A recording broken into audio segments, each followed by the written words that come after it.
Hi everyone, Jeff Munroe from Middlebury, working my way around the collector's tour in the fall of 2024. Just about an hour ago, I was at dust 19, and now I am at dust 20. The two of them are really strangely close together. And the reason for that, and the reason they're in this particular location, is because I'm doing a bit of an experiment embedded within my larger collector network. At dust 19, I told you about how the data loggers reveal the duration of snow cover at each collector, and they help me understand that the longer the collectors are buried under the snow, the more dust they actually accumulate. When I realized that, I thought, well, wouldn't it be interesting to kind of push this through to the ultimate extreme? So this location here at the eastern end of the Uinta Mountains, there's a large saddle just off to the side. Can't see it in the camera, and the wind rips through there in the winter and just pushes the snow through, scours the snow off the landscape, and deposits it all right here. So magnificent, enormous snowbank forms here, sometimes is 30 to 50 feet thick at the end of the winter. And importantly, it doesn't always melt completely. There's many years where it survives the entire summer and is still around when the next winter starts. Well, I recognized that the duration of snow cover could actually play a role in controlling dust accumulation rates at these mountain locations.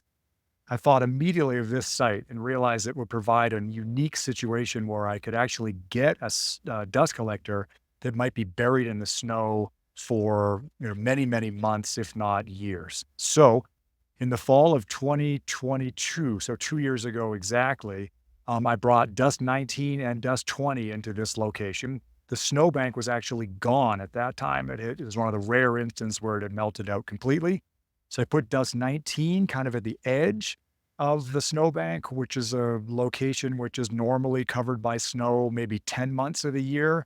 I put dust 20 right in the middle. And about 2 weeks after I deployed the collectors, it snowed. And it snowed a lot that winter. And in 2023, the following calendar year, the snow here never completely melted away. And then it snowed again in the winter of 23-24. And I look at satellite data now, I can see that this collector emerged, this snowbank essentially melted out this year around August 30th.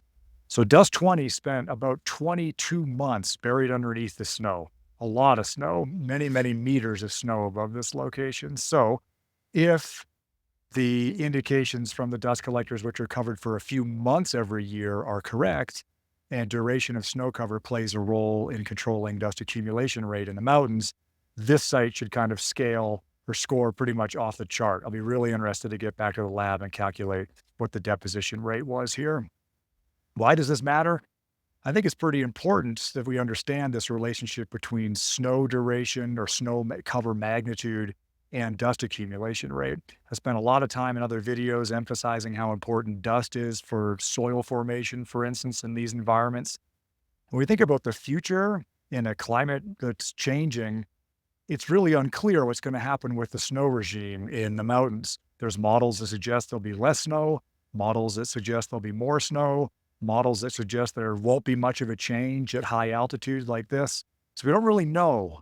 And yet, if snow is helping control rates of dust deposition and snow changes in the future, then rates of dust deposition are going to change too. So I think we need to understand this connection better.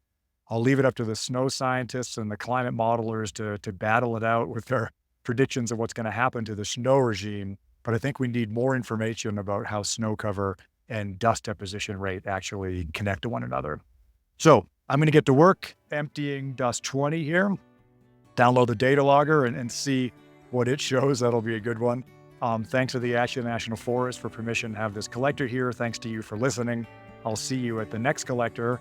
And thanks to the National Science Foundation for their continued support of Dust Squared.